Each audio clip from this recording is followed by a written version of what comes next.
आप कितने अच्छे डिसीजन मेकर हैं, इसमें बहुत सारी बातें आ जाती हैं, क्योंकि डिसीजन का आपके फ्यूचर पर बहुत असर पड़ता है। आपकी पूरी जिंदगी इन डिसीजंस पर ही बेस्ड होती है, अपने फैसलों पर ही बेस्ड होती है। हमें से बहुत से लोग तो निर्णय लेना जानते ही नहीं, उनको लगता है कि उनके जीवन में कोई निर्णय लेने वाला कोई और ही निर्णय लेगा, तो दूसरा व्यक्ति आपके लिए फेवरेबल डिसीजन ही लेगा, इस बात का कोई गारंटी नहीं है।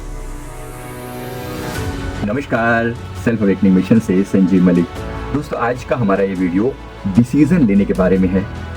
अगर आपको भी डिसीजन लेने में कंफ्यूजन होता है तो इस वीडियो को लास्ट तक जरूर देखिए, ये वीडियो आप ही के लिए है। क्यों होता है डिसीजन लेने में कंफ्यूजन, या उल्टा क्या आप एक अच्छे डिसीजन मेकर हैं? अगर हाँ, तो नीचे कमेंट करके जरूर बताइएगा कि आप कैसे डिसीजन मेकर हैं। लोग आपके फैसले पर विश्वास रखते हैं, लोग आप पर भरोसा रखते हैं या नहीं, जरूर बताइएगा। ये बहुत इंपॉर्टेंट है, आप कितने अच्छे डिसीजन मेकर हैं, इसमें बहुत सारी बातें आ जाती हैं, क्योंकि डिसीजन का आपके फ्यूचर पर बहुत असर पड़ता है। आपकी पूरी जिंदगी इन डिसीजन पर ही बेस्ड होती है, अपने फैसलों पर ही बेस्ड होती है। हमें से बहुत से लोग तो निर्णय लेना जानते ही नहीं, उनको लगता है कि उनके जीवन में कोई निर्णय लेने वाला कोई और ही निर्णय लेगा। मतलब जैसे बहुत सी, मैं क्षमा चाहूंगा, लेकिन लेडीज को इसकी हैबिट ही नहीं ज्यादा डाली जाती। बहुत सारी लेडीज को इसकी हैबिट ही नहीं डाली जाती। अरे तुम क्या करोगी डिसीजन लेकर, तुम्हारा पति या तुम्हारे पिता या तुम्हारा भाई कोई और डिसीजन ले लेगा। लेकिन जिंदगी में जब आप स्वयं डिसीजन नहीं लेते, कोई और आपके लिए डिसीजन लेता है, तो आपको एक गुलाम की जिंदगी जीनी पड़ती है। तो दूसरा व्यक्ति आपके लिए फेवरेबल डिसीजन ही लेगा, इस बात का कोई गारंटी नहीं है। और जिंदगी वो जो अपने फैसले पर जी जाए, जिंदगी वो जो अपने फैसले पर जी जाए, अच्छी या बुरी, सही या गलत, ये बात की बात है। डिसीजन अपने लिए लिए जाते हैं और उस डिसीजन को एक बार लेने के बाद आप उस पर अडिग रहते हैं, आप डिटरमिन्ड रहते हैं, तो फिर आप एक अच्छे लीडर बनते हैं। सारी जिंदगी, सारी पार्टीज, सारे बड़े से बड़े जो काम होते हैं, बड़ी से बड़ी कंपनियां जो होती हैं, इन्हीं डिसीजन पर चलती हैं। और अगर आप एक अच्छे लीडर हैं तो आप अच्छे डिसीजन मेकर आपके लिए होना मैंडेटरी है। तो क्या करें जिससे आप अपने डिसीजन को अच्छा ले सकें, आप अपने निर्णय सोच समझ कर लें, इसके लिए आप बहुत जरूरी है। क्या करा जाए? तो सबसे पहले इस बात को समझे कि जब आप कोई भी निर्णय लें उसके बारे में डेफिनेटली एक अच्छे तरीके से सोच विचार जरूर करें।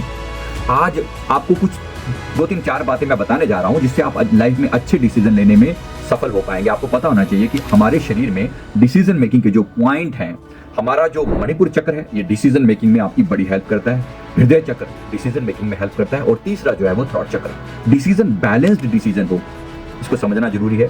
बैलेंस डिसीजन का मतलब क्या होता है? जिसमें दिल और दिमाग का बैलेंस हो। लेकिन दिल और दिमाग के बैलेंस का अर्थ है कि हर फैसला केवल लॉजिक से नहीं लिया जाता, बहुत से फैसले दिल से भी लिए जाते हैं। और कुछ जगह पर दिल और कुछ जगह पर दिमाग को इसलिए तरीके से बैलेंस किया जाए कि डिसीजन अच्छा हो।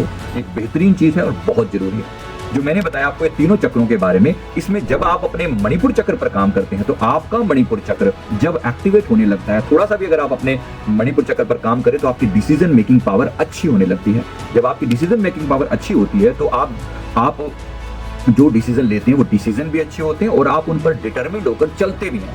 तो जिंदगी आपकी बनाए हुए लिए हुए फैसलों पर चलती है। ये बहुत जरूरी है। तो अपनी डिसीजन मेकिंग पावर को बेहतर बनाने के लिए आपको हमेशा पहले अपने मणिपुर चक्र पर काम करना, दूसरा अपने हृदय पर काम करना और तीसरा अपने थॉट पर काम करना। ये थॉट चक्र आपका ज्ञान चक्र है, आपकी समझ का चक्र है, आपकी विजडम का चक्र है। इसलिए इन तीनों को बैलेंस करके आप जब डिसीजन लेते हैं तो डिसीजन अच्छे होते हैं। तो इन पर थोड़ा काम किया जाए। अब इन पे काम कैसे करना है ये विस्तार से इस वीडियो का टॉपिक नहीं है, क्योंकि इनके बारे में मैंने विस्तार से वीडियो डाले हैं। शॉर्ट में बताना पॉसिबल नहीं है। जो दूसरी बात मैंने यहाँ पर कही कि अल्टीमेटली जब आप डिसीजन लेना शुरू करें तो आप अपने लक्ष्य को क्लियर करें कि आप चाहते क्या हैं। आप चाहते क्या हैं? आपको जब भी डिसीजन लेना होता है पहले ये पता लगाइए कि आपका गोल क्या है, फाइनली आप क्या अचीव करना चाहते हैं इस डिसीजन से। फॉर एग्जांपल, अगर मुझे डिसीजन लेना है कि मैं अपने बच्चे का एडमिशन कौन से कॉलेज में करवाऊं जिसमें उसकी बेस्ट वो रिजल्ट पा सके, तो जाहिर सी बात है मेरे मन में ये तो क्लियर होना चाहिए कि मैं चाहता क्या हूं, मेरा ऑब्जेक्टिव क्या है। पैसे बचाना मेरा ऑब्जेक्टिव है या अपने बच्चे का करियर मेरा ऑब्जेक्टिव है? जाहिर सी बात है मेरा करियर मेरा ऑब्जेक्टिव है। अब वो जगह मेरे घर के पास होगी या घर से दूर होगी, एक ऐसा इसमें डिसीजन हो सकता है। वहाँ की फैकल्टी कैसी है, वहाँ का पढ़ाने वाला जो माहौल है वो कैसा है, मेरे लिए वो बहुत बड़ा फैक्टर है। मेन डिसीजन मेकर तो यही पॉइंट है यहाँ पर, लेकिन बाकी चीजें भी मैटर करती हैं। क्या वो मेरे अपने शहर में है या किसी दूसरे शहर में जाना पड़ेगा, तो हॉस्टल में रहना पड़ेगा, ये भी एक पॉइंट है। अब आप इसमें से क्या डिसाइड करते हैं ये आपकी परिस्थितियों पर डिपेंड करता है। ऑब्वियसली आप उसके बारे में जब विचार करेंगे, सोचेंगे, तो आपके मन में जो भी सवाल आएंगे आप उनके बारे में क्वेरी करोगे, लोगों से पूछोगे कि भाई लोग इसके बारे में क्या बोलते हैं, अकॉर्डिंगली आप डिसीजन लेते हो। तो इसलिए अपने लक्ष्य को क्लियर करना कि मैं चाहता क्या हूं, मैं चाहता क्या हूं, मेरा ऑब्जेक्टिव क्या है। और अगर उस ऑब्जेक्टिव को पाने में अगर आपको छोटे छोटे सेक्रीफाइस करने पड़े तो करने ही पड़ेंगे। ये मानकर चलिए कि कोई भी बड़ा काम करने से पहले छोटे छोटे सेक्रीफाइस तो करने ही पड़ते हैं, करने ही पड़ते हैं। अगर आप ये मान के चले कि मुझे सारी चीजें अपनी सुविधाओं के अपने कंफर्ट जोन में मिले, तो ऐसा कभी नहीं होने वाला। तो इसको अच्छे से याद रखेंगे। दूसरी बात फायदे और नुकसान की तुलना करनी पड़ती है। जब आप अपने गोल को आपने तय कर लिया, अलग अलग फैक्टर हैं जो आपके लिए इंपॉर्टेंट हैं। जैसे मैंने वो उदाहरण दिया, कौन सा कॉलेज, अब कौन से कॉलेज के अपने फायदे और अपने नुकसान हैं। उसके लिए आपको अच्छी और बुरी बातों को हो सके तो पेपर पर लिखिए। It's very very very important to write them on paper. मैंने देखा है कि जब आप सामने चीजों को रखते हैं ना पेपर पर, तो बहुत अच्छे से डिसीजन लेना आसान हो जाता है, क्योंकि आपका मन सारे फैक्ट को एक साथ देख सकता है। जब आप केवल दिमाग में विचार करते हैं ना, दिमाग आधी बातों को पकड़ता है, बाकी चीजों को भूल जाता है। इसीलिए हो सके तो सारे फैक्ट को एक साथ पेपर पर रखिए, और पेपर भी बड़ा ड्राइंग पेपर यूज कीजिए, ताकि सारे फैक्ट आपको एक साथ दिखाई पड़े। क्योंकि जब डिसीजन लिया जाता है तो पूरे ब्रॉड पिक्चर को सामने रखकर लिया जाता है, और ऐसा ही होना चाहिए। ब्रॉड पिक्चर का मतलब है एक वाइड व्यू बना के देखना, ऊपर से देखना चीजों को कि इस डिसीजन का अंतिम रिजल्ट क्या है, अंतिम लक्ष्य क्या है, क्या अचीव करना चाह रहा हूं मैं यहाँ पर। ये बहुत जरूरी है।